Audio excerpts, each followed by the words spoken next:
Next up is James Hackbarth, a poet, Vietnam veteran, 68, 69, 1st Cavalry Division door gunner on the UH-1H troop transport, Tangine Iron Triangle. Please welcome to the stage, James Hackbarth. Say welcome home to all you servicemen and ladies here that have been in the military, and also for the people that came tonight. I appreciate that. Supporting the veterans.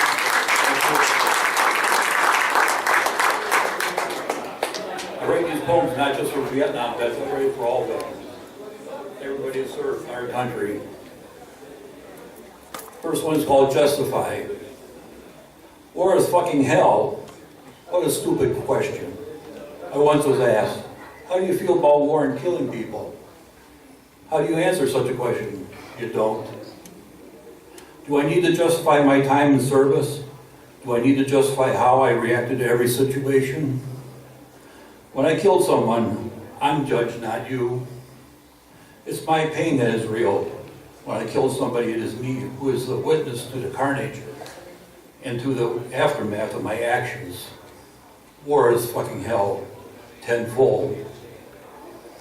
Who are you to judge me? Brothers and sisters, I don't need to justify myself to you or anyone else. All you need is to look in the mirror to see my judge. Do you see me? Did you see what I did? Did you have the same time to think how to react? So you say, were you right or wrong when you shot him dead? War is my fucking hell. War is every soldier's hell. So you ask me to speak of these things, these unspeakable things, these deeds of horror. But you want them deeds to be of honor. But how you want to see our war all clean and spiritual. Lord, forgive them for they do not know what they ask of me to do in your name. Please do not judge me. Please forgive me for what I did in your name, God. Duty, honor, country. This next one, I had a friend write something down one time, and he said 1,000 cuts, 1,000 cuts, and I said, that's really a good title for a poem. So I made a poem out of it. But it all comes from here. I don't bullshit people. 1,000 cuts of healing. I have these small cuts all over my body. Self-inflicted cuts. Ones that you cannot see. They are wounds to my heart and my soul. They bleed slowly like the wounds in my mind to let the pain out a little at a time. I keep them small so others don't see them at all. I cover them with my smile so others don't see the pain of my life. The wounds I try to hide and the cuts buried deep inside. I write poetry to try to close and heal these cuts. These wounds heal slowly because there are many. Each poem, another cut heals, another memory wound to my soul. It's a slow healing process, but the journey continues. One poem, and then another to make the pain go away. One cut heals. When I think I put another demon to sleep, I awake refreshed, only to find another cut has appeared. I have a questioning frown upon my forehead. I am perplexed as to this new cut and why the pain is so intense. Was this an old memory? Buried so deep, the pain so real? That cut should appear and bleed so profusely. Some cuts are old like me. They've been around a long time. So long ago I thought I had left them all behind in another time. Maybe when I remember about those difficult times, those trying times, and those dying times, these old dark days and nights of sleepless times, and those nights of crying times. One cut, one poem, one memory at a time. Healing is a slow process, and I write so much my fingers bleed. 1,000 cuts of healing to find my way home. How many poems, how many cuts to go?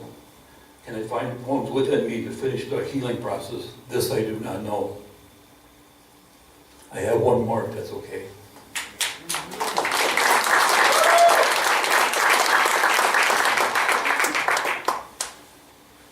I have a friend in the audience, very rowdy. She loves this poem, so that's one of the reasons I brought it.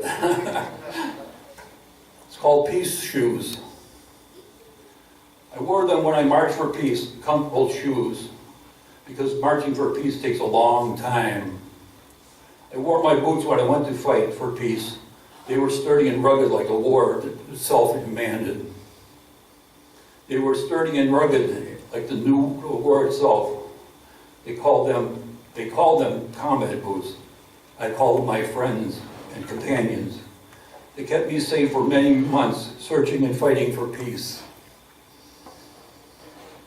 I wore my peace boots home, even though I left searching for peace to others. I found no such peace at home. Not united we stand, but divided we could fall. Two sides. My shoes had no middle ground. Boots of a warrior came home where my heart should be. Only problem was they wanted to choke me off to my friends and family. I just wanted to hide my combat side. Putting on my running shoes to find my own peace, I looked in many places, in many faces. My running took me far, far away. Away from the peacemakers and the warrior patriots. My running shoes were getting worn out as my faith in peace. It's not a question of how many different shoes you wear or the places where you've been over there. The question is, when the war is over, is there peace, or is there peace when the warrior dies? Now again, I put on my comfortable walking shoes of peace. I wish no one ill, for I am battle weary, looking for my peace shoes. My running shoes have holes in them like the half troops we are told, as to why we fight these ugly wars of peace. Nowadays, I join my brothers marching in parades wearing combat boots of days gone by.